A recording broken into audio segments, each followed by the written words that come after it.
नमस्कार दोस्तों, जय हिंद। आप देख रहे हैं शैलेश कुमार 8312। तो हम आए हैं डेरतला धाम में। तो यहाँ के महान संत हमारे साथ बिल्कुल जुड़ने वाले हैं।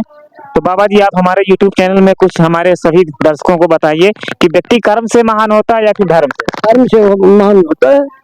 जैसे कि माना जाता है कि शूद्र वैश्य ये सब बताते हैं कि नीच कास्ट है ये वो, तो हर व्यक्ति के अंदर होता है क्या? ऐसा नहीं, हर व्यक्ति के अंदर होता है। जैसे कि हम टट्टी गए, टट्टी जा करके अपन गुप्त स्थान धोए बनाए और धो बनाने के बाद तो वो तो समझ लो हम वाल्मीकि हो गए। जी जी। इसी तरीके से सभी जातियां ऐसे ही बनी है, ऐसे ही बनी है। ऐसे ही बनी है।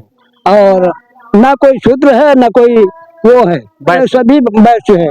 लेकिन कुल मिलाकर के सभी ऐसे ऐसे होते हैं। तो महाराज जी, आप ये बताओ, आपको संत का जीवन यापन करते हुए कितने साल लमसम हो रहा है?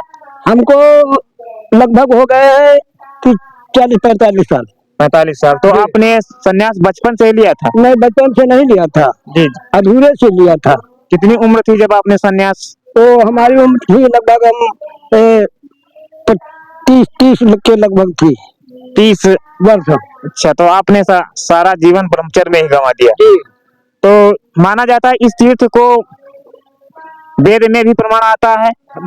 शिव दधीच हरिचंद नरेशा सहे धर्म हित कोट कलेशा। हाँ, ये ऐसा स्थान है जो कि अपन इतिहासों में और रामायण में भी कुछ दिया हुआ है। जी जी। है ना? स्थान के बारे में बहुत सी, ये द्वापर त्रेता का स्थान है जी। यहाँ राजा शिव अयोध्या के वासी थे जी। वही यहाँ तपोवन में यज्ञ किया जी। सवई यज्ञ थी।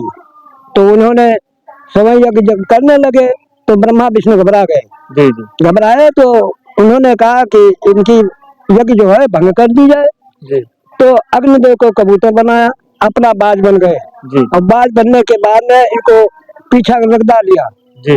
जो रपटा लिया, रपटा करके बाद एक बाज जो था वो रानी की गोदी में गिर गया। जब गोदी में गिर गया और वो यज्ञ कर रहे थे उसी समय जी।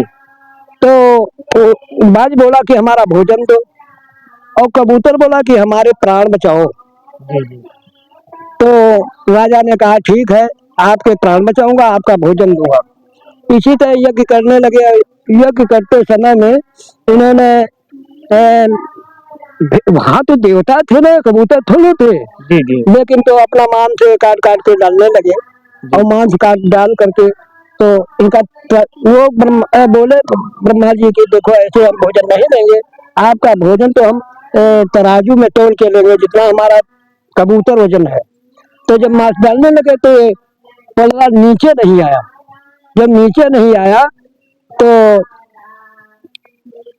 अपन काट काट के चढ़ाते रहे जी जी। तो जब नीचे नहीं आया तो ये स्वयं बैठ गए जी।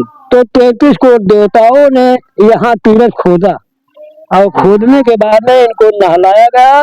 नहलाने के बाद इनकी काया पूरी हुई। तब देवताओं ने फूल बरसाया और इनको जो है तीर्थ में स्नान कराया गया जी जी। इसमें बूटी अमृत पड़ा। यही वो तालाब है जिसमें अमृत की बूटी पड़ी? हाँ, यही तालाब। तो पहले द्वापर का था तो दो तरफ मिट्टी गई, त्रेता में 3 तरफ गई। अब हमारी सरकार योगी मोदी की आई, उन्होंने सरकार हमारी बड़ा अच्छा खासा यहाँ पर सहयोग किया जी जी। और तीरथ बनवा दिया। उसके साथ रैन बसेरा भी दिया जी। तो रैन बसेरा भी है। और ऐसा हुआ तब देवताओं ने ऐसा यहाँ वास किया। ये संतों का स्थान है। यहाँ पर शुरू से ही किसी न किसी ने संत यहाँ पर रहने लगे और रहते रहते आज भी संतों का यहाँ ये चल रहा है। यहाँ के आप सबसे मेन संत हो, आप ही सबसे? हाँ, तब जब पुराने संत थे वो नारायण दास वो जब स्वर्गवास हो गए, उनके बाद हमको महंत बबी गांव गोविंद दास ने हमको यहाँ रखा और जनता कुछ सहयोग दिया कि कहने लगे बाबा अच्छा है, तो इसलिए हम यहाँ पर तब से हैं। हमको हो गए यहाँ लगभग 10 वर्ष। 10 वर्ष आपको कंटिन्यू हो रहा? हाँ, 10 वर्ष से कंटिन्यू हम यहाँ पर रहे और कुछ अपने भीख मांग के कुछ अपने स्थान को बनाया, सुसज्जित किया, स्थान शोभामान हो गया। इसी वही देख रेख करके हमारी सरकार जो है तीर्थ भी बना दिया, बड़ा अच्छा से योगदान किया। तो यहाँ बाबा जी मेला वगैरह रखता है? हाँ, हर अमावस्या को मेला भी लगता है। हर अमावस्या को मेला लगता है। यहाँ हर अमावस को मेला लगता है। हाँ काफी श्रद्धालु आते हैं। हाँ, काफी श्रद्धालु आते हैं, भीड़ भाड़ होती है।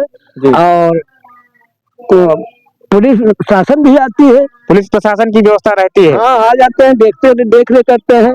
जी। हाँ, तो ऐसा ये स्थान है।